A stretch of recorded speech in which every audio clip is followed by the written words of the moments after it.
നമസ്കാരം. ആളക്കൊല്ലി യുദ്ധം ലോകത്തിന് വേണ്ടിയാണത്രേ. ഇല്ലാത്ത ആണവായുധം ഉണ്ട് എന്ന് പറഞ്ഞ് നടത്തുന്ന യുദ്ധം, വ്യാജ ആക്രമണ ഭീതി ഉണ്ടാക്കി നടത്തുന്ന യുദ്ധം. ഒടുവിൽ എല്ലാ വാദങ്ങളും പൊളിയുമ്പോൾ ഇതെല്ലാം ലോകത്തിന് വേണ്ടിയാണ്, ത്യാഗമനുഷ്ഠിക്കുകയാണ് ഈ യുദ്ധത്തിലൂടെ എന്ന് ട്രംപിൻ്റെ ന്യായീകരണവും. ഇസ്രായേലും അമേരിക്കയും നെതന്യാഹുവും ട്രംപും ചേർന്ന് ലോകത്തിന് നൽകുന്ന സമാധാനത്തിൻ്റെ പാവനത എന്തുമാത്രമാണ് എന്ന് ഈ കാലം കൊണ്ട് നമ്മൾ മനസ്സിലാക്കി കഴിഞ്ഞതാണ്.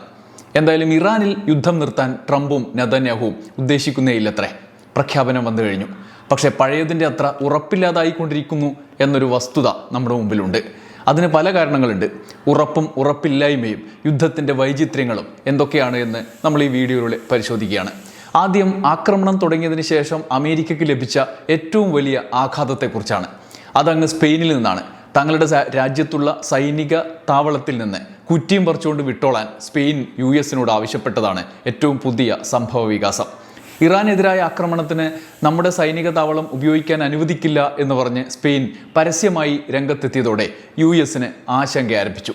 സ്പെയിനിലെ സൈനിക താവളത്തിൽ നിന്ന് ആക്രമണം നടത്താനാകില്ല എന്ന് നിലപാടെടുത്തതോടെ US വിമാനങ്ങൾ സ്പെയിനിലെ വ്യോമതാവളത്തിൽ നിന്ന് പോയി. അവർ സ്പെയിൻ തന്നെ വിട്ടു. US സ്പെയിൻ സംയുക്ത നിയന്ത്രണത്തിലുള്ള റോട്ട മൊറോൺ താവളങ്ങളിൽ നിന്നാണ് 15 വിമാനങ്ങൾ മടങ്ങിയതത്രേ. ജർമ്മനിയിലെ റാംസ്റ്റീൻ വ്യോമതാവളത്തിലേക്കാണ് ഇവ പോയത് എന്ന് വാർത്താ ഏജൻസികൾ റിപ്പോർട്ട് ചെയ്യുന്നുണ്ട്.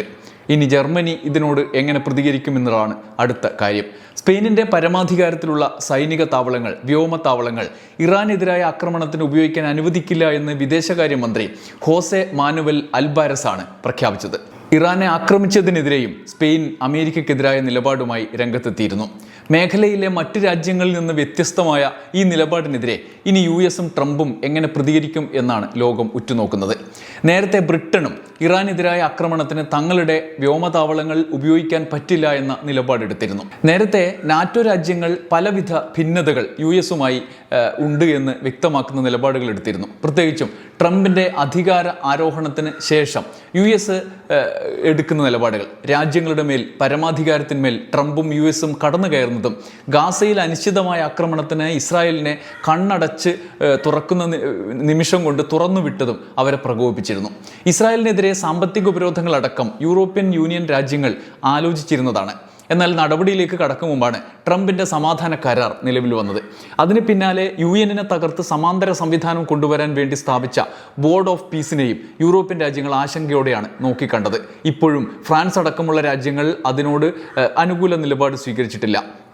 ഡെൻമാർക്കിൻ്റെ പരമാധികാരത്തിൽ കൈവച്ച് ഗ്രീൻലാൻഡ് പിടിച്ചെടുക്കാനുള്ള നീക്കത്തിനെതിരെയും നാറ്റോ അംഗരാജ്യങ്ങൾ എതിർപ്പുമായി വന്നു. പിടിച്ചെടുക്കാൻ പോകുന്നു എന്ന് കണ്ട് അവിടെ സൈനിക വിന്യാസത്തിന് വരെ അവർ ഇറങ്ങി. France, Germany, Sweden, Norway, Finland, Netherland, UK തുടങ്ങിയ രാജ്യങ്ങൾ സൈനിക സംഘങ്ങളെ അവിടേക്ക് അയച്ചു. ഇതോടെ പ്രതിരോധത്തിലായ ട്രംപ് അത് പിടിച്ചെടുക്കാനുള്ള നീക്കത്തിൽ നിന്ന് തൽക്കാലത്തേക്ക് പിന്മാറി. അതിന് പിന്നാലെ വെനസ്വേലയിൽ നിന്ന് എണ്ണ സമ്പത്ത് കൈക്കലാക്കാൻ മഡുറോയെ തട്ടിക്കൊണ്ടുപോയി ഇപ്പോൾ ഇറാനിലെ വലിയ എണ്ണ നിക്ഷേപം കൂടി മുന്നിൽ കണ്ടുകൊണ്ട് ഇറാനിലേക്കുള്ള ആക്രമണത്തിൻ്റെ കാരണങ്ങൾ പോലും അപ്രസക്തമാക്കിക്കൊണ്ട് നേതൃത്വം നൽകുകയാണ്. എന്നാൽ വ്യോമത്താവളങ്ങളിൽ നിന്ന് ആക്രമിക്കുക, വിവിധ രാജ്യങ്ങളിലെ സൈനിക താവളങ്ങളിൽ, അവിടെ സ്ഥാപിച്ച സൈനിക താവളങ്ങളിൽ നിന്ന് ആക്രമണം നടത്തുക, അതിൻ്റെ തിരിച്ചടിയായി ഉണ്ടാകുന്ന ആക്രമണം ലോകത്തെ ആകെ വ്യാപിക്കും എന്നുള്ള മട്ടിൽ അതിന് നേതൃത്വം നൽകുക എന്ന രീതിയിലുള്ള US-ന്റെ കെണിയിൽ പെട്ട അവസ്ഥയിലാണ് ഗൾഫ് രാജ്യങ്ങൾ. US-ഇസ്രായേൽ സംയുക്ത ആക്രമണത്തിൻ്റെ തുടർച്ചയായി ഇറാനിലേക്ക് ഗൾഫ് മേഖലയിലെ വ്യോമത്താവളങ്ങളിൽ നിന്ന് ആക്രമണം ഉണ്ടാകാനുള്ള സാധ്യത ഇറാൻ മുൻകൂട്ടി കണ്ടിരുന്നു. ഈ സാഹചര്യത്തിലാണ് ഗൾഫ് രാജ്യങ്ങളിലെ വ്യോമത്താവളങ്ങളെ മുൻനിർത്തി ഇറാൻ വ്യാപക തിരിച്ചടി നടത്തുന്നത്. അതേസമയം നേരത്തെ ഖത്തറിലെ വ്യോമത്താവളം US ഇറാൻ ആക്രമണത്തിന് ഉപയോഗിച്ചിരുന്നത് നമ്മൾ കണ്ടതാണ്. അതിന് തുടർച്ചയായി അങ്ങോട്ടേക്ക് ഇറാൻ തിരിച്ചടിക്കുകയും ചെയ്തു. എന്നാൽ ഈ ആക്രമണം ഖത്തറിനെതിരായ ആക്രമണമായി മാറി. പിന്നീട് ഖത്തർ ഇറാൻ സംഘർഷത്തിലേക്ക് മാറി. അത് പിന്നീട് അവസാനിച്ചത് നമ്മൾ കണ്ടതാണ്. പുതിയ സാഹചര്യം, ഇസ്രായേലിനെ ഉപയോഗിച്ച് അമേരിക്ക പുതിയ ആക്രമണം ആരംഭിച്ചപ്പോൾ തങ്ങളുടെ രാജ്യത്തെ വ്യോമതാവളങ്ങൾ ഉപയോഗിക്കരുത് എന്ന് ഗൾഫ് രാജ്യങ്ങൾ നിലപാട് എടുക്കും എന്ന് ഇറാൻ പ്രതീക്ഷിച്ചു. എന്നാൽ അങ്ങനെ ഒരു നിലപാട് അവരെടുത്തില്ല. മാത്രമല്ല, സൗദിയെപ്പോലുള്ള രാജ്യങ്ങളുടെ തലവന്മാരുമായി ട്രംപ് നിരന്തരം ആശയവിനിമയം നടത്തുകയും അവർ കൂടെയുണ്ട് എന്നുള്ള ഒരു തോന്നലുണ്ടാക്കുകയും ചെയ്തു. ഇറാൻ ആക്രമണം GCC രാജ്യങ്ങളുടെ കൂടി പിന്തുണയോടെയാണ് എന്ന നിലപാട് ട്രംപും നെതന്യാഹുവും കൈക്കൊണ്ടു. തിരിച്ചടിയായി ഇറാൻ നടത്തുന്ന ആക്രമണങ്ങൾ പല വ്യാഖ്യാനങ്ങൾക്ക് ഇപ്പോൾ ഇട നൽകുന്നുണ്ട്. ഈ സാഹചര്യത്തിലാണ് ഇറാന്റെ ആക്രമണങ്ങൾക്കെതിരെ ഒന്നിച്ചു നീങ്ങാൻ ഗൾഫ് സഹകരണ കൗൺസിൽ തീരുമാനമെടുത്തത്. അതൊരു നിർണായക പോയിന്റാണ്. അമേരിക്കയുടെ ആഗ്രഹം പോലെ ആവശ്യമെങ്കിൽ ശക്തമായ മറുപടി നൽകുന്ന അടക്കം പരിഗണിക്കുമെന്നും പ്രതിരോധം അവകാശമാണ് എന്നും ഗൾഫ് രാജ്യങ്ങൾ പ്രഖ്യാപിച്ചു. UAE, Bahrain, Saudi Arabia, Oman, Qatar, Kuwait എന്നീ 6 രാജ്യങ്ങളിലെയും വിദേശകാര്യ മന്ത്രിമാർ പങ്കെടുത്ത യോഗത്തിലാണ് തീരുമാനം. ഇതോടെ സംഘർഷം GCC രാജ്യങ്ങളും ഇറാനും എന്ന മട്ടിൽ 2ാം ഘട്ടത്തിലേക്ക് മാറും. അമേരിക്കയുടെ ലക്ഷ്യവും അതാണ്. തങ്ങളുടെ ഏകപക്ഷീയ ആക്രമണങ്ങളുടെ ഇടയിലേക്ക് മറ്റുള്ളവരെ കൂടി പങ്കെടുപ്പിക്കുക എന്നത്. വിവിധ രാജ്യങ്ങളിൽ സ്ഥാപിച്ച സൈനിക താവളങ്ങൾ ഉപയോഗിച്ച് ഇറാനെ ആക്രമിക്കുക. ഇറാൻ തിരിച്ചടിക്കുമ്പോൾ ആ തിരിച്ചടി സൈനിക താവളം സ്ഥിതി ചെയ്യുന്ന രാജ്യത്തിനെതിരായ വ്യാഖ്യാനമായി മാറ്റുക. അതിനു പിന്നാലെ ആ രാജ്യവുമായുള്ള യുദ്ധം എന്ന നിലയിലേക്ക് കാര്യങ്ങൾ എത്തും. അപ്പോൾ തങ്ങൾ നേതൃത്വത്തിലേക്ക് ഏറ്റെടുത്ത് ഇവരെ രക്ഷിക്കാൻ വേണ്ടി ഞങ്ങൾ വരുന്നു എന്ന് പറഞ്ഞ് ട്രംപ് രംഗത്തിറങ്ങും. ഈ കുതന്ത്രമാണ് ഇപ്പോൾ വിജയിക്കുന്നത്. ഏറ്റവും ഒടുവിൽ ഗൾഫ് രാജ്യങ്ങൾക്ക് സുരക്ഷയൊരുക്കും, അവരെ ആക്രമിക്കുന്നവരെ വെറുതെ വിടില്ല എന്ന പ്രഖ്യാപനവുമായി ട്രംപ് രംഗത്തെത്തിയതും ചേർത്ത് വായിക്കണം. യുദ്ധത്തിൽ വൈരുദ്ധ്യങ്ങളും കുതന്ത്രങ്ങളും ഇല്ല. എതിരാളിയെ തകർക്കാനുള്ള തന്ത്രങ്ങളും വിജയവും മാത്രമേ ഉള്ളൂ എന്നും അതിന് മനുഷ്യവിരുദ്ധമായ മുഖം മാത്രമേ സ്വീകരിക്കുകയുള്ളൂ എന്നും ആ സമീപനമാണ് കൈക്കൊള്ളുക എന്നും ഒരിക്കൽ കൂടി തെളിയിക്കുകയാണ് ട്രംപ്. എന്നാൽ അപ്പുറത്തോ അതിലും വിചിത്രമാണ് കാര്യങ്ങൾ. ഇറാനെ പിന്തുണച്ച് ഇസ്രായേലിലേക്ക് ആക്രമണം നടത്തി ഹിസ്ബുള്ള രംഗത്തെത്തി. അതിനു പിന്നാലെ ഹിസ്ബുള്ളയെ തകർക്കാൻ എന്ന പേരിൽ ഇസ്രായേൽ ലെബനൻ ആക്രമിച്ചു. അതിനും പിന്നാലെ ഹിസ്ബുള്ളയെ പിന്തുണയ്ക്കില്ലെന്നും ഹിസ്ബുള്ളയുടെ പ്രവർത്തനം രാജ്യത്ത് നിരോധിച്ചു എന്നും പ്രഖ്യാപിച്ച് ലെബനൻ രംഗത്തിറങ്ങി. എന്തൊരു നിസ്സഹായതയാണ് ലെബനൻ്റെ പോലുള്ള രാജ്യങ്ങളുടെ എന്ന് ആലോചിച്ച് നോക്കും. ഇങ്ങനെ മനുഷ്യവിരുദ്ധമായ ആളെക്കൊല്ലുന്ന യുദ്ധം എന്തിനാണ്? അതിനിപ്പോൾ ട്രംപ് പറയുന്ന പുതിയ കാരണം ഗൾഫ് രാജ്യങ്ങളെ ആക്രമിക്കുന്നതിൽ നിന്ന് തടയാൻ ഇറാനെ ആക്രമിക്കും എന്നാണല്ലോ. എന്നാൽ യഥാർത്ഥത്തിൽ ഇത്തവണത്തെ ആക്രമണം ആരംഭിച്ചതിൻ്റെ കാരണം വേറൊന്നായിരുന്നു പറഞ്ഞത്. എന്താ അത്? ഇറാൻ ആണവായുധം സ്വന്തമാക്കുന്നു എന്നും അത് വെച്ച് അമേരിക്കയെ ആക്രമിക്കാൻ പദ്ധതിയിട്ടു എന്നും അമേരിക്ക സ്വയരക്ഷയ്ക്ക് വേണ്ടിയാണ് ആക്രമിക്കുന്നത് എന്നുമായിരുന്നു ട്രംപിൻ്റെ ആദ്യത്തെ വാദം. ഇതുതന്നെ ഇസ്രായേലും ആവർത്തിച്ചു. ഇസ്രായേലിനെ ഭീഷണി ഉണ്ടാക്കുന്ന വിധത്തിലുള്ള ആക്രമണം ഇറാന്റെ ഭാഗത്തു നിന്നുണ്ടാവും എന്ന്. എന്നാൽ പശ്ചിമേഷ്യയിലെ US സൈന്യത്തെ ഇറാൻ ആദ്യം ആക്രമിക്കാൻ പദ്ധതിയിട്ടു എന്ന് സൂചിപ്പിക്കുന്ന ഒരു രഹസ്യാന്വേഷണ വിവരവും ഇല്ലായിരുന്നു എന്ന് സമ്മതിച്ച് ട്രംപ് സർക്കാരിലെ ഉന്നത ഉദ്യോഗസ്ഥർ രംഗത്തെത്തിയിരിക്കുന്നു. ചില അമേരിക്കൻ മാധ്യമങ്ങൾ, റോയിട്ടേഴ്സ് അടക്കം ഇത് റിപ്പോർട്ട് ചെയ്തിരിക്കുകയാണ്. US കോൺഗ്രസിലെ റിപ്പബ്ലിക്കൻ ഡെമോക്രാറ്റിക് പാർട്ടി അംഗങ്ങൾ ഉൾപ്പെട്ട വിവിധ സുരക്ഷാ സമിതികൾക്ക് മുമ്പാകെ പെൻറ്റഗൺ ഉദ്യോഗസ്ഥർ ഇക്കാര്യം സമ്മതിച്ചു. ഇറാനിൽ ഇപ്പോൾ നടക്കുന്ന യുദ്ധത്തിന് ട്രംപ് സർക്കാർ പറഞ്ഞ കാരണം നുണയാണ് എന്നാണ് ഇത് തെളിയിക്കുന്നത്. ഇറാൻ ആക്രമണം നടത്തും എന്ന ഒരു സൂചനയും ലഭിച്ചിരുന്നില്ല. US വരെ എത്താൻ കെൽപ്പുള്ള ബാലിസ്റ്റിക് മിസൈൽ ഇറാൻ സ്വന്തമാക്കുന്നു എന്നും ട്രംപ് പറഞ്ഞിരുന്നു. എന്നാൽ ഇതിനൊന്നും തെളിവ് നൽകാൻ ആയില്ല. ട്രംപിൻ്റെ അവകാശവാദം കെട്ടിച്ചമച്ചതാണ് എന്ന് ഇതേക്കുറിച്ച് അറിവുള്ള കേന്ദ്രങ്ങൾ പറഞ്ഞതായി റോയിട്ടേഴ്സ് വാർത്താ ഏജൻസി ഇപ്പോൾ റിപ്പോർട്ട് ചെയ്യുന്നുണ്ട്.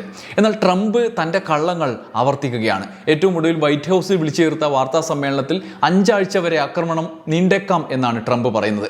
ഇറാൻ ആണവായുധം നിർമ്മിച്ചാൽ അത് ലോകത്തിന് ഭീഷണിയാകുമെന്നും ലോകത്തിൻ്റെ മുഴുവൻ സുരക്ഷയ്ക്കായാണ് അമേരിക്ക ഇറാനെ ആക്രമിക്കുന്നത് എന്നും കൂടി ട്രംപ് പറഞ്ഞിരിക്കുകയാണ്. ഇറാൻ ആണവ സമ്പുഷ്ടീകരണത്തിൻ്റെ വക്കിലായിരുന്നു. അവർ ആണവായുധങ്ങൾ നിർമ്മിക്കുകയാണ്. ബാലിസ്റ്റിക് മിസൈലുകളടക്കം ഇറാന്റെ പക്കലുള്ള ആണവ ശേഖരം അമേരിക്കയ്ക്ക് ഭീഷണിയാണ്. അത് ഇല്ലാതാക്കാനായി ഞങ്ങൾക്ക് ലഭിച്ച ഏറ്റവും അവസാനത്തെ അവസരമാണിത്. അമേരിക്ക എത്ര കാലം വേണമെങ്കിലും യുദ്ധം തുടരാവുന്ന അവസ്ഥയിലാണ്. സൈനിക നീക്കം അടുത്തൊന്നും അവസാനിപ്പിക്കില്ല. യുദ്ധം തുടങ്ങിയ ശേഷം നടത്തിയ ആദ്യത്തെ വാർത്താ സമ്മേളനത്തിൽ പറഞ്ഞ പ്രധാന പോയിന്റുകൾ, യുദ്ധത്തിനുള്ള ന്യായീകരണങ്ങൾ ഇതാണ് ട്രംപ് പറഞ്ഞത്. ലക്ഷ്യങ്ങൾ വ്യക്തമാണ്. ഇറാന്റെ മിസൈൽ ശേഷി നശിപ്പിക്കുക എന്നതാണ് ഞങ്ങളുടെ ആദ്യ ലക്ഷ്യം. രണ്ടാമതായി ഞങ്ങൾ അവരുടെ നാവികപ്പടയെ നശിപ്പിക്കുകയാണ്. 10 കപ്പൽ മുക്കി. മൂന്നാമതായി ലോകത്തിൻ്റെ ഏറ്റവും വലിയ ഭീകരവാദ സ്പോൺസർക്ക് ആണവായുധം ലഭിക്കില്ല എന്ന് ഉറപ്പാക്കുന്നു. അങ്ങനെ ലോകത്തെ ആകെ സംരക്ഷിക്കുക എന്ന ലക്ഷ്യത്തിലേക്കാണ് ഞങ്ങൾ അടുക്കുന്നത് എന്നാണ് ട്രംപിൻ്റെ മഹത്തായ നിലപാടുകളുടെ ആഖ്യാനമായി അദ്ദേഹം തന്നെ പറയുന്നത്. ചുരുക്കത്തിൽ യുദ്ധം എന്തിനാണ്? ഇറാൻ്റെ അടുത്ത ആണവായുധമുണ്ട്, അത് നശിപ്പിക്കണം. ശരിക്കുണ്ടോ? ഇല്ല, ആണവായുധം ഇല്ല, അത് ശേഖരിക്കും എന്ന് കണ്ടിട്ടാണ്. അക്കാര്യത്തിൽ സംയുക്ത നിലപാടിന് തയ്യാറാണ് എന്ന് 2ാം വട്ട ജനീവ ചർച്ചയിലും ഇറാൻ വ്യക്തമാക്കിയതാണ്. അപ്പോൾ പിന്നെന്താണ് കാരണം? അതുമാത്രമല്ല, അമേരിക്കയെ ലക്ഷ്യം വയ്ക്കാൻ മാത്രം കെൽപ്പുള്ള ബാലിസ്റ്റിക് മിസൈലുകൾ അവരുടെ കയ്യിലുണ്ട്. അത് വെച്ച് US-നെ ആക്രമിക്കുമായിരുന്നു. അത് തകർക്കാനാണ് യുദ്ധം. ശരിക്കും അങ്ങനെ ഒരു ബാലിസ്റ്റിക് മിസൈൽ ഉണ്ടോ? ഇല്ല. പെൻറ്റഗൺ ട്രംപിൻ്റെ ഉദ്യോഗസ്ഥരുടെ മൊഴി നൽകി കഴിഞ്ഞു, ശേഖരിച്ചു കഴിഞ്ഞു. അങ്ങനെ ഒരു പരിപാടി ഇല്ല, അത് നുണയാണെന്ന്. അതുമാത്രമല്ല, വേറൊരു കാരണമുണ്ടല്ലോ. ഇസ്രായേലിനെ തകർക്കാൻ അവർ ഗൂഢനീക്കം നടത്തുകയായിരുന്നു. നമുക്ക് അവരെ രക്ഷിക്കേണ്ട ഇസ്രായേലിനെ നെതന്യാഹു ആണ് പറഞ്ഞത് അതിനുവേണ്ടി ആക്രമിക്കണം എന്ന്. അതുകൊണ്ടാണ് അവരെ തന്നെ മുൻനിർത്തി ആക്രമണത്തിന് വിട്ടത്. അപ്പോൾ ഇസ്രായേലിനെ തകർക്കുമായിരുന്നോ ഇറാൻ? ഇസ്രായേലിലേക്ക് നേരാവണ്ണം ആക്രമണം നടത്താൻ പോലും ഇറാൻ പാടുപെടുന്നത് നമ്മൾ കാണുകയാണ്. ആണവായുധ കഥ നുണയാണ് എന്ന് നേരത്തെ തെളിഞ്ഞതാണ്. അതുമാത്രമല്ല വേറൊരു കാര്യം കൂടി ഉണ്ട് അത്രേ. അതെന്താ? ഇറാൻ GCC രാജ്യങ്ങളെ ആക്രമിക്കുകയല്ലേ, അപ്പോൾ പിന്നെ ഇറാനെ നമ്മൾ ആക്രമിക്കണ്ടേ? അതെന്തിനാണ് GCC രാജ്യങ്ങൾ ആക്രമിക്കുന്നത്? അവിടെ US-ൻ്റെ സൈനിക താവളങ്ങളുണ്ട്. അവിടെ നിന്ന് ഇറാൻ ആക്രമണത്തിന് ആവശ്യമായ സഹായം US-ൻ്റെ ആ വ്യോമതാവളങ്ങളടക്കം നൽകുകയാണ്. അപ്പോൾ അവർ തിരിച്ചിങ്ങോട്ട് ആക്രമിക്കുകയല്ലേ? അത് ശരി. അതായത് നിങ്ങളുടെ സൈനിക താവളത്തിലേക്ക് തിരിച്ചാക്രമിക്കുന്നു. ആ താവളം വേറൊരു രാജ്യത്തായതുകൊണ്ട് ആക്രമണം ആ രാജ്യത്തിനെതിരായി മാറുന്നു അല്ലേ? അതെ. പക്ഷേ ആക്രമണം അമേരിക്കക്കെതിരായിട്ടാണല്ലോ. മാത്രമല്ല ലോകത്തെ ആകെയാണ് ഞങ്ങൾ രക്ഷിക്കുന്നത്. ഇറാൻ ആണവായുധം ഉണ്ടാക്കിയാൽ ലോകം നശിക്കൂലേ? അങ്ങനെ ലോകത്തെ ആകെയാണ് ട്രംപ് രക്ഷിച്ചുകൊണ്ടിരിക്കുന്നത്. ഇറാൻ്റെ കയ്യിൽ ആണവായുധമുണ്ട് എന്ന് ഇതുവരെ ഉറപ്പിച്ചിട്ടൊന്നുമില്ലല്ലോ. അല്ല, ഇല്ല, പക്ഷെ അവരുടനെ ഉണ്ടാക്കുമല്ലോ. ശരി, അപ്പോൾ ലോകത്തിലെ ഏറ്റവും വലിയ ആണവശക്തി ഏതാണ്? അത് പിന്നെ ആണവശക്തി റഷ്യയാണ് ഒന്നാമത്തേത്, രണ്ടാമത്തേത് നമ്മുടെ അമേരിക്കയാണ്. 8ാമത്തെ ആണവശേഖരമോ അത് ഇസ്രായേലിൻ്റെ കയ്യിൽ. എന്നിട്ട് നിങ്ങൾ എന്താ ചെയ്യുന്നത്? ഏറ്റവും കൂടുതൽ ആണവശേഖരമുള്ള 2 കക്ഷി ഇസ്രായേലും അമേരിക്കയും കൂടി ആണവ ആയുധം എന്തോ ഒന്ന് ഉണ്ടാക്കും എന്ന് പറഞ്ഞിട്ട് ഇറാനെതിരെ ആക്രമണം നടത്തുന്നു. ഞങ്ങൾ അവരുണ്ടാക്കാൻ പോകുന്നത് കണ്ട് ലോകം നശിക്കുമല്ലോ എന്ന് കരുതി അവരെ ആക്രമിക്കുന്നു. ഇതാണ് ഏറ്റവും ഒടുവിൽ അമേരിക്കയും ഇസ്രായേലും കൂടി നടത്തുന്ന യുദ്ധത്തിൻ്റെ നിജസ്ഥിതി. വിചിത്രമായ കാരണങ്ങളിലൂടെ ലോകത്തെ നശിപ്പിക്കുകയാണ് ഈ യുദ്ധഭ്രാന്തന്മാർ, അധികാര കൊതിയന്മാർ, തെമ്മാടി ബുദ്ധികൾ. ലോകം ഇവരെ അതിജീവിക്കും. ഗ്രീൻലാൻഡ് പിടിക്കാൻ പോയപ്പോൾ നമ്മൾ കണ്ടതാണ്. നാറ്റോ രാജ്യങ്ങൾക്ക് വരെ തിരിച്ചറിവുണ്ടാകുന്നുണ്ട്. ഏറ്റവും ഒടുവിൽ സ്പെയിനും ബ്രിട്ടനും എടുത്ത നിലപാടും ശ്രദ്ധേയമാണ്. അവിടുത്തെ പട്ടാളക്കാരെയും കൊണ്ട് ജർമ്മനിയിലേക്ക് പോയാൽ അവർ കൂടെ നിൽക്കുമോ എന്നതാണ് അടുത്ത ചോദ്യം. ഫ്രാൻസ് അടക്കമുള്ള രാജ്യങ്ങൾ വരും ദിവസങ്ങളിൽ കടുത്ത നിലപാടിലേക്ക് പോകും എന്ന് നിരീക്ഷകർ വിലയിരുത്തുന്നുണ്ട്. US-ലും ട്രംപിൻ്റെ യുദ്ധക്കൊതിക്കെതിരെ വികാരമുയരുന്നുണ്ട്. അധികകാലം ഈ യുദ്ധക്കൊതിയുമായി ഈ യുദ്ധഭ്രാന്തന്മാർക്ക് മുന്നോട്ട് പോകാനാകില്ല എന്ന് തന്നെ വേണം നമുക്ക് കരുതാൻ. എന്നാൽ അതുവരെ മരിച്ചു വീഴുന്ന കുഞ്ഞുങ്ങളുടെ, മനുഷ്യരുടെ ജീവന് ആരുത്തരം പറയും? ലോകത്തെമ്മാടികൾ ചോര കുടിച്ച് തീർക്കട്ടെ. നന്ദി, നമസ്കാരം.